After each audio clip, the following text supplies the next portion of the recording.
Today, we're going to talk about the top 5 things that you should avoid when you're preparing to purchase a home.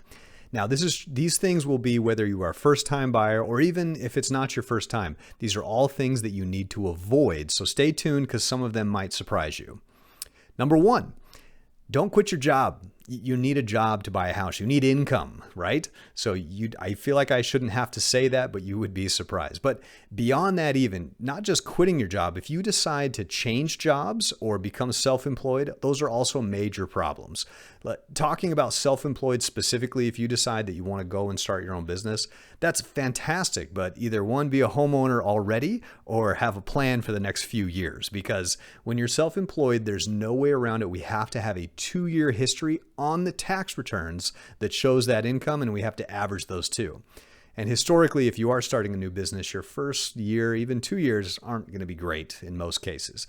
So when preparing to purchase a home, keep your job, keep your regular income, and don't change jobs. There are a few exceptions to this. If you're going to be moving into a position that is going to be better, that's in the same line of work, and you're going to be making more money, and it's a salary and similar type of income that you've been receiving, changing jobs might be okay. But again, it's always best to check with a licensed loan officer first before you make any changes regarding your employment.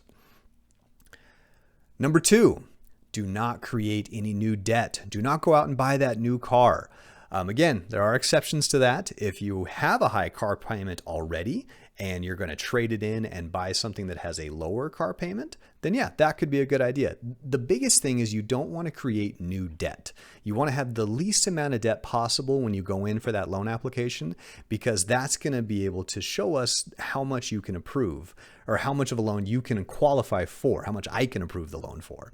Because the less debt you have, the more loan amount you're going to be qualified for when it comes to a new loan. So don't go out and get that new car. Don't buy any boats. Don't finance, golf carts, jet skis, anything. Don't create new debt. And even beyond that, I'm going to create a, top 2's paragraph A. Don't rack up more debt for your credit card. So if you've got credit cards now, don't just go out and spend a bunch of money and rack those things up, because that's also going to hurt. The least amount of debt you have is the better. I mean, those are just good words to live by, but especially when you're purchasing a home, you want to have those debts very, very minimal. Number 3, don't cosign for anyone. Now, say you have great credit and you've got family members or, children that need a cosigner. Don't do it, because we have to count those debts against you. They go into that debt ratio piece and it can hurt. So again, there's always caveats to this, but for the most part, do not cosign for anyone.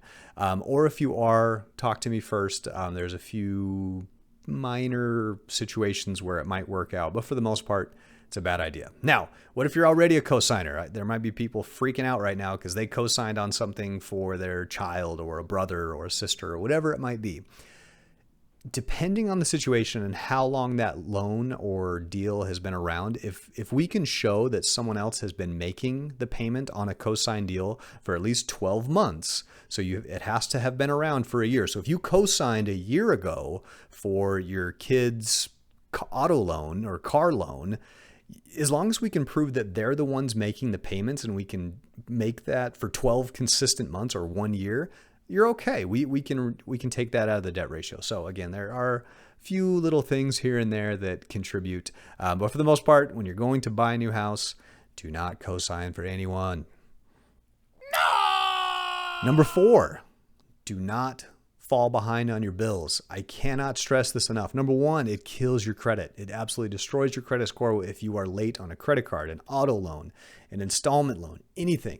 Do not fall behind on your bills. Credit cards, at least make the monthly minimum. Anytime there's a late payment, especially when it's recent, that's really going to hurt your eligibility as well as your credit. So don't fall behind on your bills. Okay, and finally, number 5. Don't change bank accounts. Like if you have a bank right now that you're using and you're planning on purchasing a home in the near future, it's not a good time to change bank accounts. We have to track everything from the past 60 days in your bank accounts or any place you keep money, stocks, IRAs, 401ks.